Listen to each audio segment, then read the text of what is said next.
Unit 6, Video 6, the last one for this unit. Real world application. So this is where we get into like some hardcore word problems. All right, the example, a basketball player shoots at the basket from a starting height of 5 feet and an upwards velocity of 30 feet per second. Determine how long it takes for the shot to drop through the basket, which is mounted at a height of 10 feet. And the hint is the equation is negative 16t squared plus vt plus s is all equal to h, okay? So the A says set up the equation for projectile motion to solve for time and convert it to standard form. So I know my v equals 30 because of the wording up here says velocity of 30 feet per second. I know my s equals 5 because that's my starting height. And I know my h equals 10. And by the way, this equation up here is all equal to, is equal to h. It's equal to the height. So now I'm going to plug in these numbers into that equation. So as you see here, I have negative 16t squared plus 30t plus 5 is equal to 10. So I just need to subtract 10 from both sides to make sure that it's equal to 0, and then I'll have my official equation. So my official equation is negative 16t squared plus 30t minus 5 equals 0. Part B says create a graph showing the movement of the basketball. Remember to include important parts of the graph, which are the intercepts and the vertex. All right, so first thing we need to do is find the vertex. How do we do that? When we're given a standard form equation, remember our h equals negative b over 2a. So we're just simply plugging in the negative 30 for the, or 30 for the b, and we're going to take a negative of that, and we're plugging in the negative 16 for the a. And when I do that math, I get 0.9375. So when I plug it back in, my k value ends up with a 9.0625, and that's my vertex. And to find my x-intercepts, I need to use the quadratic formula, because as I can see when I graphed it on the graphing calculator, it is not pretty, and it doesn't go through pretty numbers for the table. So I just need to go ahead and run the quadratic formula through with these points to find my two x-intercepts. And when I run it through the quadratic formula, I end up with x equals negative 0.154 and x equals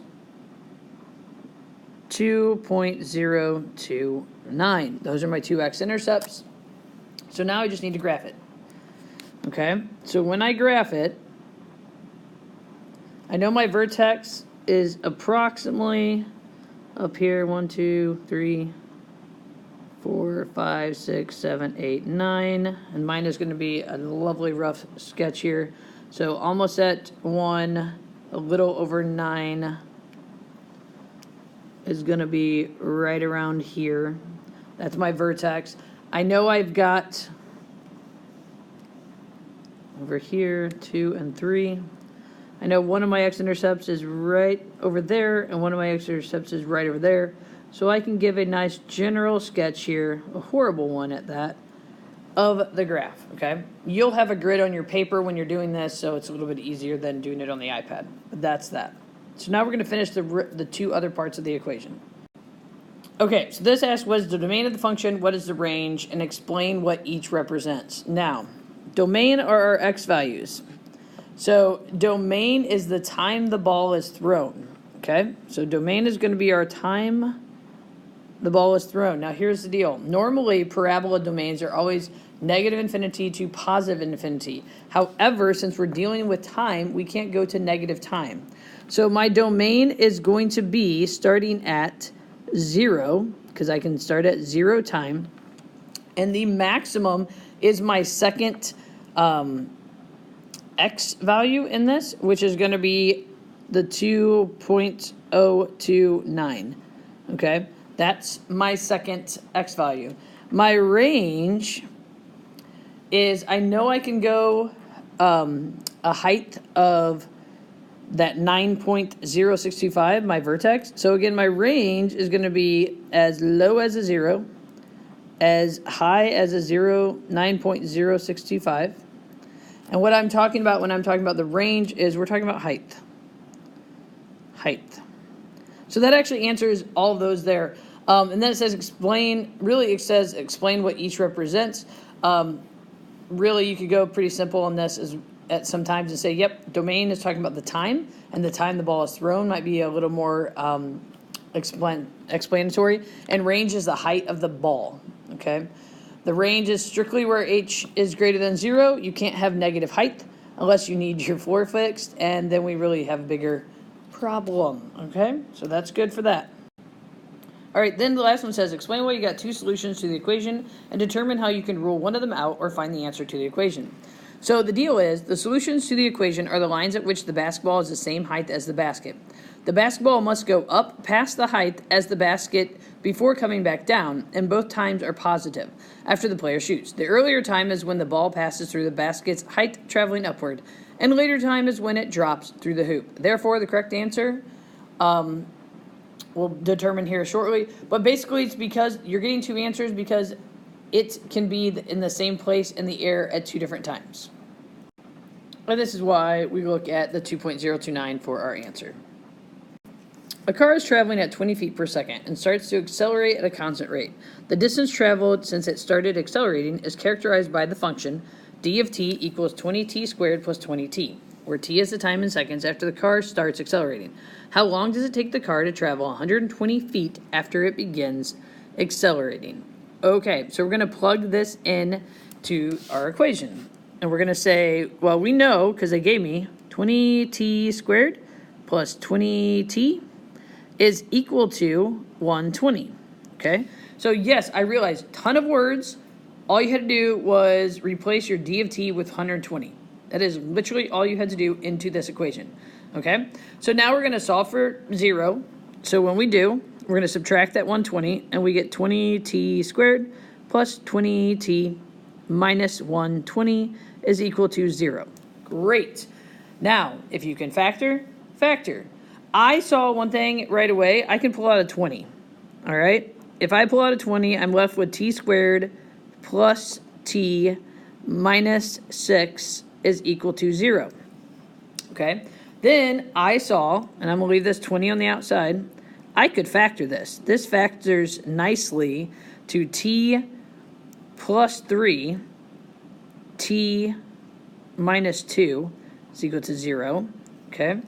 So then I solve them, and the 20 equals 0 is nothing. This becomes t is equal to negative 3, because I solved it for 0. This is t equals 2. Now remember, we're talking about time in seconds. So on this, we can't have negative 3 seconds, so it takes the car 2 seconds to travel 120 more feet, because negative 3 is not an acceptable answer because time cannot be negative. All right, last example. A diver who is diving off the high dive jumps up before he changes to dive down into the pool, which is natural. The high dive is 33 feet, and the diver uses an initial upward velocity of 20 feet per second. What is the maximum height of the diver? When will the diver meet the water? Okay, so the first thing I have to do is I need to find the vertex, because I understand vertex means the maximum height.